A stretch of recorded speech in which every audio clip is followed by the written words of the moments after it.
近況って読むんだったっけ。なんかね、前回の農業日で学んだ気がするけどまた忘れちゃった。くしゃみでそう。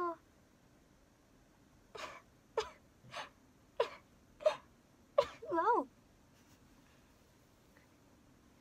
はい、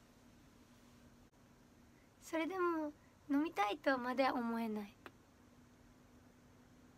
あ、次またくしゃみ出そう。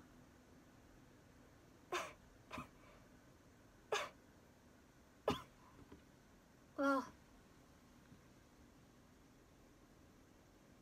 騒がしいね。確かにあくびしたりくしゃみしたり。ちょっと待ってて、ちょっと暑すぎる。